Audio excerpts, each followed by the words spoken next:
یا من اسمہ دوا وذکرہ۔ بسم اللہ الرحمن الرحیم۔ السلام علیکم ورحمۃ اللہ وبرکاتہ۔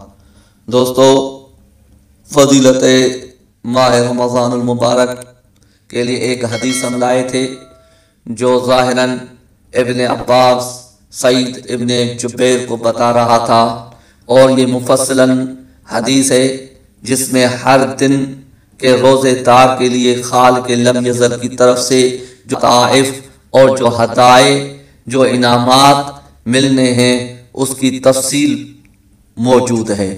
ابن عباس فرماتے ہیں کہ رسول خدا صلی اللہ علیہ وآلہ وسلم نے چھٹے دن کے روزے داروں کے لیے یہ بشارت دی کہ جو چھٹے دن کے روزے دار ہیں خالق لم یزل دار السلام میں 1,00,000 شہر ان کو دے گا، اور ہر شہر میں 1,00,000 گھر ہوں گے، اور ہر گھر میں 1,00,000 تخت سونے کے جن کی طول 1000 ذراع ہوگی، اور ہر تخت پر ایک حور العین ہوگی۔ عزیزو دوستو، یہ ہر دن کی اپنی اپنی ایک فضیلت اور اسی طرح ہر دن کے اپنے اپنے اعمال ہیں۔ ویسے تو مفصلاً دعاؤں کی کتابوں میں اعمال موجود ہیں، ہم ان میں سے بالکل اس سمندر سے ایک قطرہ لے کر آتے ہیں، اور اگر کوئی اس قطرے کو بھی اٹھا لے تو میں سمجھ رہا ہوں سمندر کے موجوں کی سیر کرے گا۔ تو آج کے دن کے عمل، ماہ رمضان المبارک کے چھٹے دن کی نماز 4 رکعت نماز ہے۔ نماز فجر کی طرح 2 رکعت کر کے ادا کرنی ہے، اور فرق بس اتنا ہے کہ سورہ حمد کے بعد سورہ ملک کی تلاوت کرنی ہے۔ رکعت میں سورہ حمد کے بعد سورہ ملک کی تلاوت کرنی ہے، باقی نماز فجر کی طرح ادا کرنی ہے۔ اس کے بعد بہت ساری دعائیں نقل ہوئی ہیں، ہم ہمیشہ ایک مختصر دعا لے کر آتے ہیں، آپ بہترین آواز میں ملاحظہ فرمائیں۔ اللهم لا تخذلني فيه لتعرض معصيتك،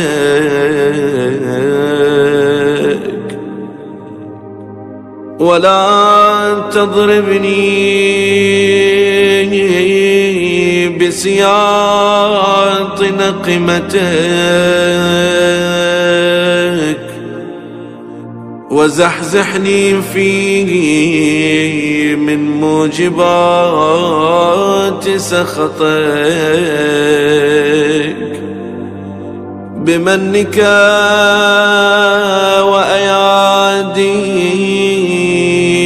وأياديك يا منتهى رغبة الراغبين۔ دعا کا ترجمہ ملاحظہ فرمائیں۔ اے خدا، مجھ کو اس دن معصیت کی وجہ سے رسوا نہ کرنا، اور اپنے عذاب کے تازیانے سے نہ مارنا، اور مجھ کو اپنے احسان اور نعمتوں سے دور نہ کر دینا اپنے غصے کی موجبات کی وجہ سے۔ اے شوق اور رغبت رکھنے والوں کی انتہا، اے آرزو مندوں کی آرزو۔ دوستو، آج 6 رمضان المبارک برکتوں والا دن، یہ وہ دن کہ جس دن میں اللہ تبارک و تعالی نے حضرت موسیٰ علیہ السلام پر توریت کو نازل کیا۔ تو دوستو، انشاءاللہ دعا میں یاد فرمائیں گے۔ خدا آپ کا